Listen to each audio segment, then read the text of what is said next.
Ya domo minasan, konnichiwa. Kembali lagi bersama saya di channel Taufik Sanko. Oke, di video kali ini saya mau wawancara lagi dengan seseorang yang udah tinggal lama di Jepang dan udah memiliki visa residen, visa atau visa tetap bisa tinggal di Jepang. Ya, seperti itulah videonya. Langsung kita bersama Mbak Dewi. Nah, ini udah bersama Mbak Dewi.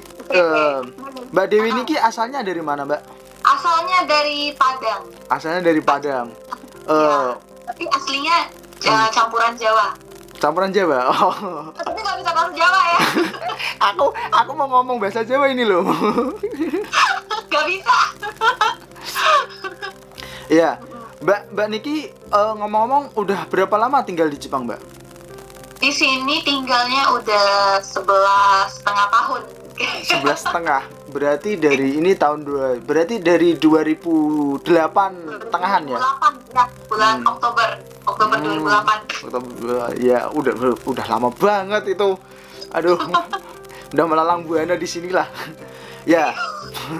Kalau perjalanan dari awal itu gimana, Mbak? Bisa mengenal Jepang dan bisa berangkat ke Jepang sampai lama seperti ini, gimana perjalanan awalnya?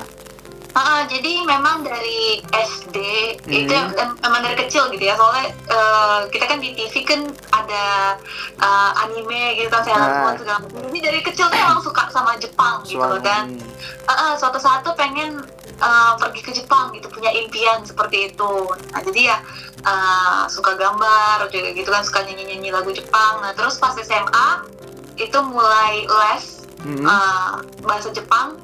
Tapi ya karena waktu itu masih sekitar tahun 2000 kalau nggak salah ya. Jadi kayak informasi tentang Jepang itu nggak ada gitu. Soalnya gue kan tinggalnya di Jepang, di Padang gitu ya.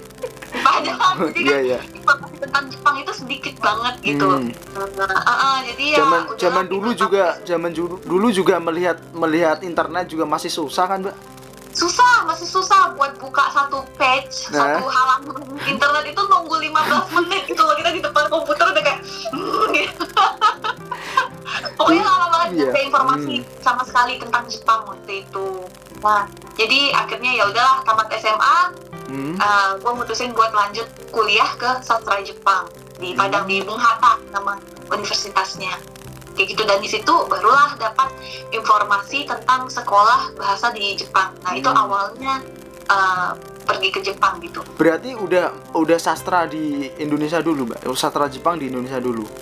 Iya, sastra Jepang, tapi cuma 2 tahun sih di situ. Nggak sampai wisuda, nggak sampai lulus gitu? Iya, nggak sampai wisuda. Soalnya dapat informasi ke Jepang itu di tahun pertama. Ya udah pengen ke Jepang gitu kan, yaudah tahun kedua berangkat ke Jepang, dan kebetulan di Jepang juga dapat beasiswa sih sebetulnya, Taufik. itu dari keberangkatan ke Jepang itu pakainya visa apa, Mbak, pertama kali? Dulu itu nama visanya Shugaku. Kalau sekarang kan Ryugaku kan. Ryugaku. Kalau dulu tuh ada 2 jenis gitu loh buat student visa, Shugaku sama Ryugaku. Shugaku itu buat orang yang cuman sekolah bahasa Jepang gitu loh.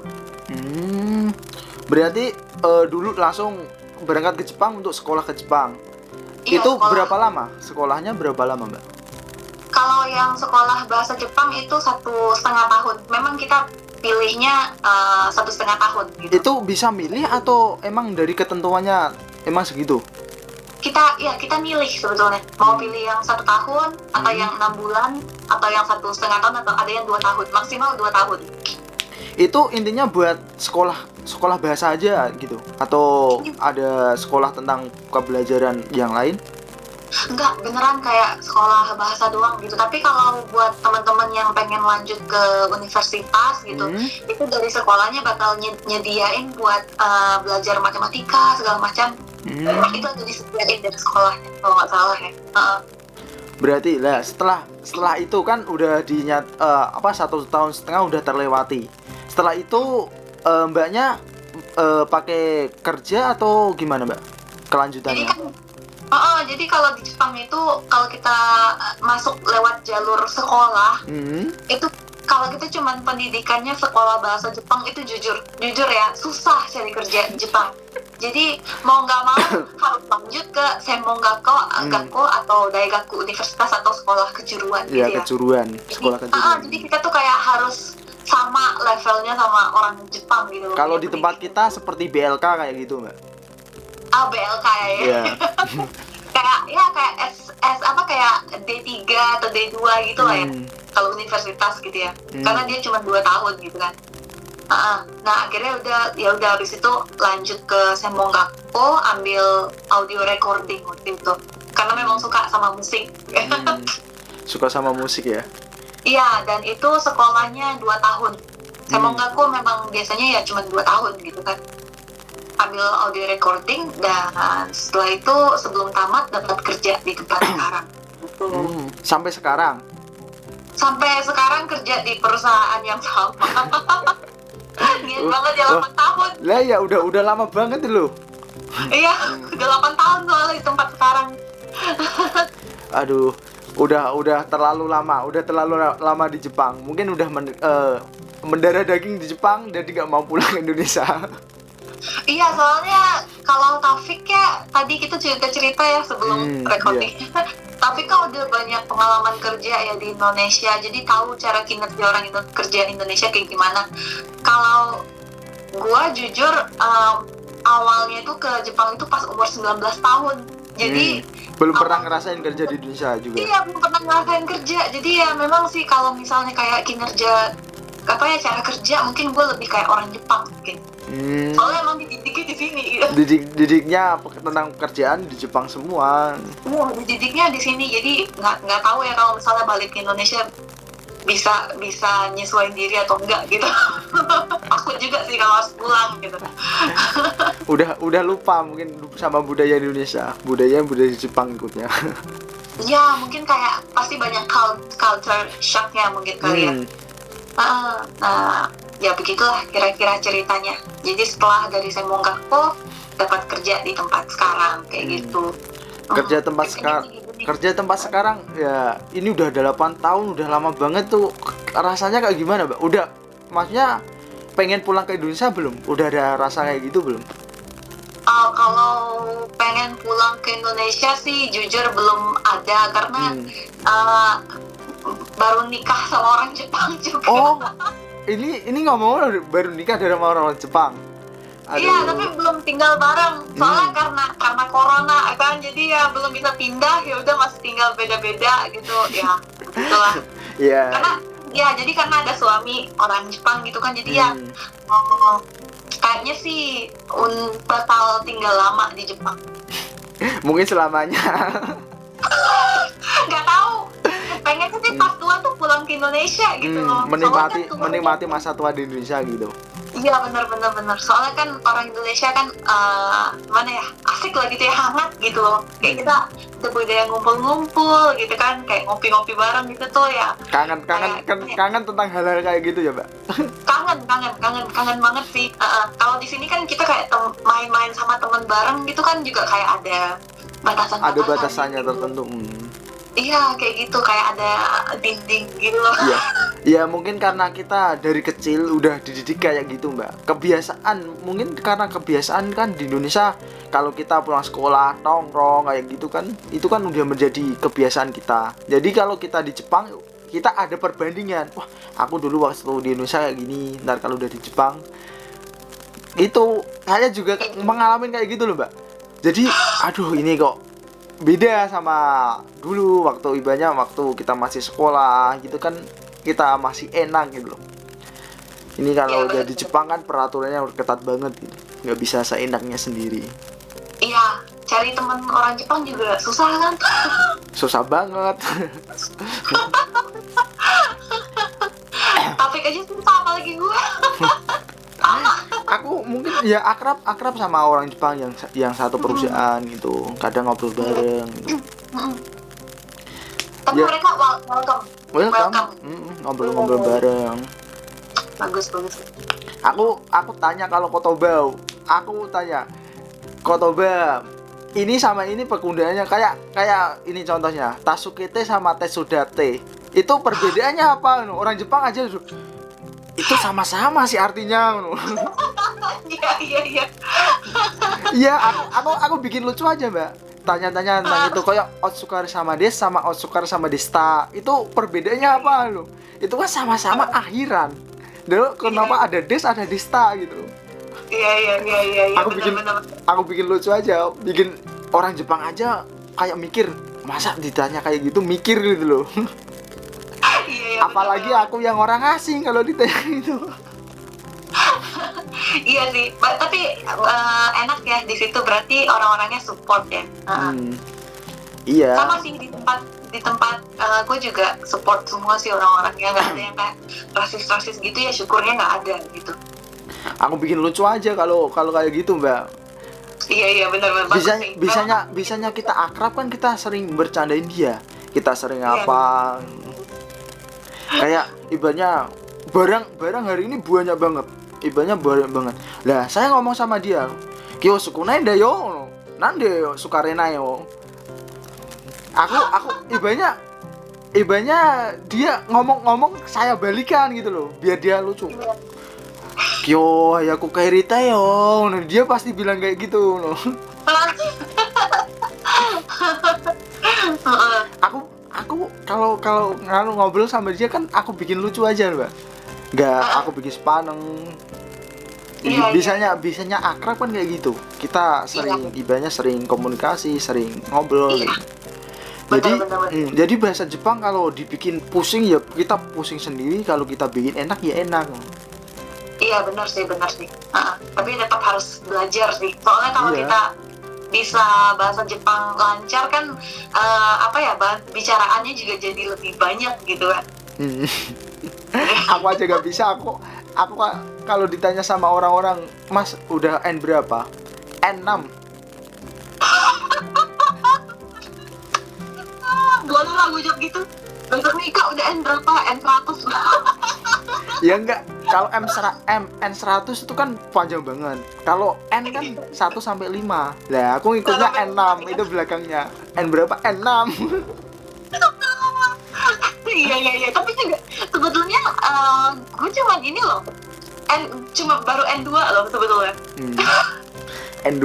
Kalau orang-orang kan mikirnya, wah bahasa Jepangnya kayaknya lancar. Ya ibaratnya gini, tiap hari ngupload status di Facebook itu pakainya bahasa Jepang dulu, ntar ditranslatein bahasa Indonesia. Orang kan mikirnya kan N1 gitu kan, padahal cuma N2 gitu tuh. N2 itu enggak, padahal Mbak, N2 itu udahnya kelas master. Sebenarnya N berapa tahu sih?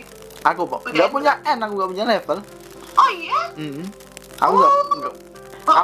Aku dulu apa ya? Pernah ikut N3. Waktu kapan itu N3? Dulu pernah ikut N3, skornya minimal kan 95. Aku dapat skor 91, udah kecewa banget. Aduh, aku gitu. Waduh, sayang banget dikit lagi. Lah iya, langsung aku, udah males siken kayak gitu, males aku. Bayarnya mahal juga ya, 6.000 yen gitu. Iya, 5.500. 5.500 ya, kemana bisa makan di hotel berbintang gitu, bisa makan enak. Ya, yang aku sayangin apa, Mbak? Cuman itu, kalau kita jaraknya katakanlah nilai 70 itu kan berarti masih jauh gitu. Ya itu cuman berapa soal ya, aku kayak gitu langsung kecewa, aku langsung males aku itu. Iya sih, betul. Kalau misalnya nggak perlu amat sih ya nggak usah lah. Nggak ada juga apa-apa gitu sebetulnya. Ya, kalau mau pindah kerja. Kalau perlu mungkin kalau pas waktu ntar kalau mau pengen kembali lagi ikut Tokute mungkin perlu. Benar. Ya mungkin kapan-kapan lah aku mau ikut lagi kok. Ini kan yang bulan 7 ini rencananya mau ikut, cuman kan ada corona ini kan ditunda, nggak boleh kan? Iya, di cancel ya. Di itu kayaknya bulan 12 kali ya baru bisa. Bulan 12 aku mau pulang aku. Oh iya, tadi ceritanya mau pulang bulan 12 ya pulangnya ya. Iya. Ya gitulah. Iya. Nyambung, Mbak. Katanya udah dapat visa residen di Jepang. Iya, permanen. Baru dapat awal tahun ini. Karena udah tinggal di Jepang 10 tahun. Oh, syaratnya apa, Mbak, untuk dapat visa itu permanen? Jadi visa permanen itu ada kayak 2 sistem gitu ya. Yang pertama tuh kayak pakai sistem ada 3 sih ya. Pokoknya beda-beda orang lah. Jadi gue ceritanya yang kasus gue aja kali ya, biar lebih gampang. Jadi gue tuh di sini ceritanya pegawai biasa lah gitu ya. Dan penghasilannya juga ya biasa lah gitu. Pokoknya setara orang Jepang lah gitu. Jadi ya harus memenuhi syarat yang lumayan banyak gitu. Dan salah satunya itu misalnya kayak harus tinggal di Jepang selama 10 tahun. Dan di dalam waktu 10 tahun itu 5 tahun kita punya pengalaman kerja. Terus kita kayak harus punya tabungan gitu loh. Terus juga penghasilan kita di Jepang per tahun itu minimal, kalau nggak salah dia mintanya itu 3 juta yen kalau nggak salah. Minimal 3 juta yen berarti 30 mang ya? 3 juta yen berarti 30 mang. 370 juta per tahun ya. Iya, berarti 1 bulan 300 ribu gitu ya gajinya gitu ya. Sadis ya. Tapi kalau di bawah itu juga katanya nggak apa-apa, yang penting kita punya tabungannya banyak gitu. Tapi nggak jelas juga sih tabungannya berapa gitu. Yang paling penting itu kita ada bayar pajak. Kita selalu bayar pajak, kan ada macam-macam tuh, pajak pendapatan, pajak tempat tinggal, terus harus bayar nengking uang pensiun juga harus bayar, nggak boleh bolos gitu. Terus harus bayar uang asuransi juga, dan itu diminta buktinya 3 tahun punya. Jadi kita selama 3 tahun tuh harus bayar pajak gitu. Jadi dan kita nggak boleh punya punya kayak status pernah berbuat kejahatan di Jepang gitu. Kayak gitu. Syaratnya ribet amat sih buat itu. Iya, syaratnya ribet ya. Kalau misalnya kita nikah sama orang Jepang, syaratnya lebih gampang sih ya kalau nggak salah. Iya, kalau kan rata-rata kasusnya yang banyak yang pengen tinggal lama di Jepang, ntar nikah sama orang Jepang gitu kan, pikirannya gampang. Cari orang Jepang buat dinikahin juga susah sebetulnya. Aslinya gampang kalau kita sering usaha gampang, Mbak. Ibaratnya cewek Jepang kan nggak mandang kita ibaratnya status fisiknya kayak gimana. Yang penting orang Jepang nyaman gitu loh. Gampang, nyaman. Beda kalau sama orang Indonesia malah beda. Oh ya? Aslinya kalau kita ibaratnya kalau bisa bahasanya itu lebih gampang orang Jepang menurutku loh. Oh ya? Lebih enak sama cewek Jepang gitu ya? Kalau beda sama orang Indonesia, orang Indonesia ibaratnya kan jual mahal dulu gitu loh, Mbak. Iya, karena memang diajarin seperti itu kali ya. Jual mahal, terus kalau kayak kemana-mana harus cowok yang anterin gitu kan, harus pokoknya semuanya kayak pergi ngedate juga harus cowok yang bayarin. Sedangkan kalau di Jepang kan beda semua kan, Mbak?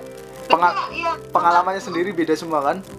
Iya, beda. Kita pergi makan sama suami sebelum pas masih pacaran juga bayarnya masing-masing. Nah iya, ibaratnya kalau nggak masing-masing semuanya di total bareng, ntar langsung dibagi 2 gitu kan? Iya. Atau misalnya hari ini gue traktir, terus yang next dia yang traktir, misalnya kayak gitu. Ya intinya gitu. saling dibagi rata kayak gitu kan? Iya, saling dibagi rata. Terus juga kayak kita pulang mau kemana-mana juga ya nggak dianterin gitu ya, udah pergi sendiri, pulang sendiri. Soalnya mungkin Jepang karena udah praktis jadi orang-orang nggak pada takut, Mbak. Benar. Juga ini kan negaranya aman banget buat perempuan, jujur. Meskipun banyak kayak kasus-kasus kayak ya itu kan udah ibaratnya udah menjadi rahasia umum, Mbak, itu.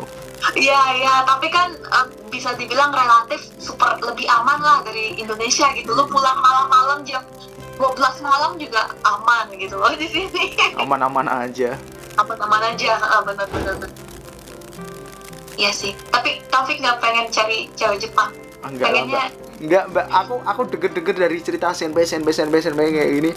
Aku saring-saring. Aduh, kok kayak gini amat hidup aku. Indonesia ini di mana, Taufik? Aku Semarang, Mbak.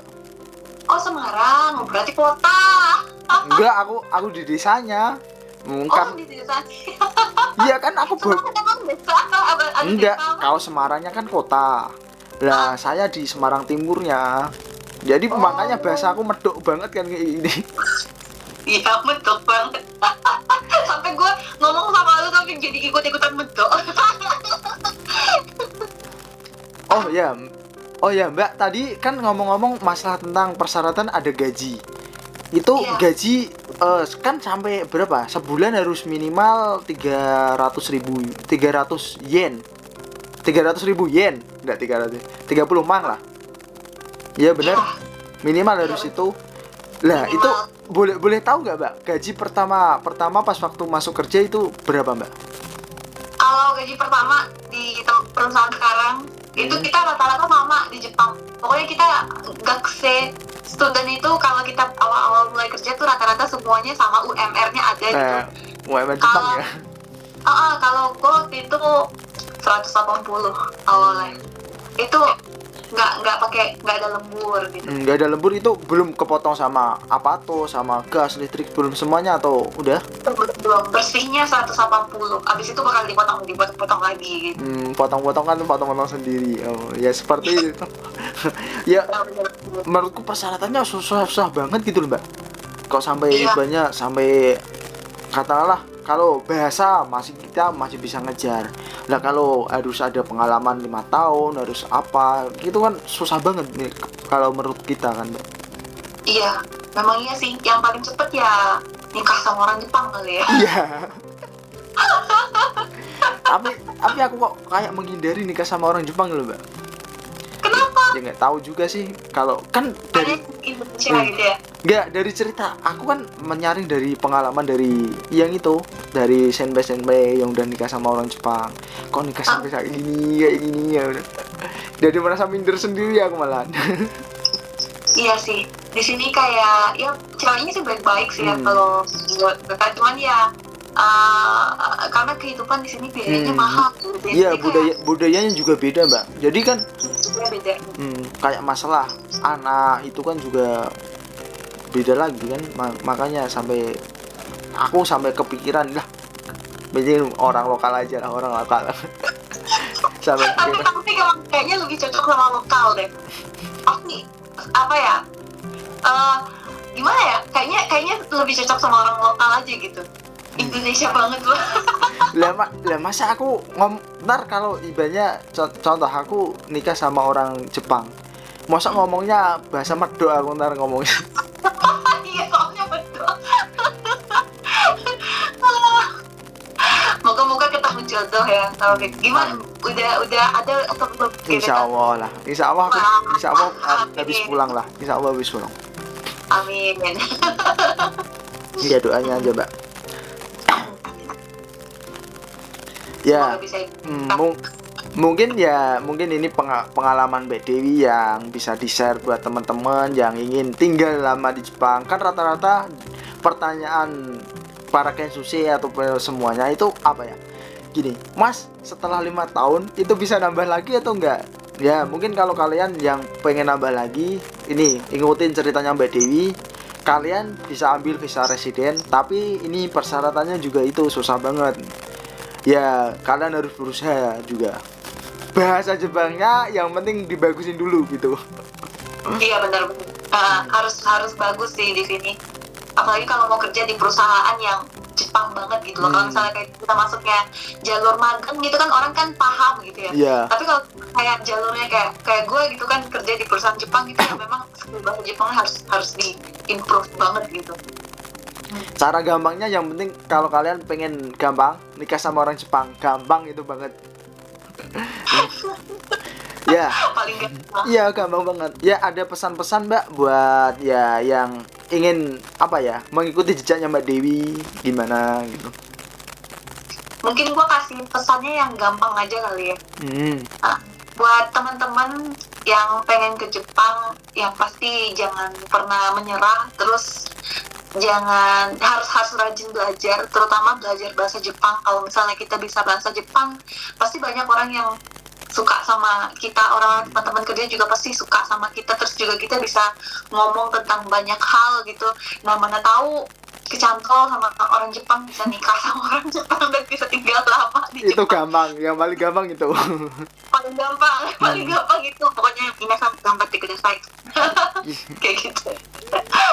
Te kurete arigatou gozaimashita. Jepang pokok istimewa. Istimewir kiwir kiwir.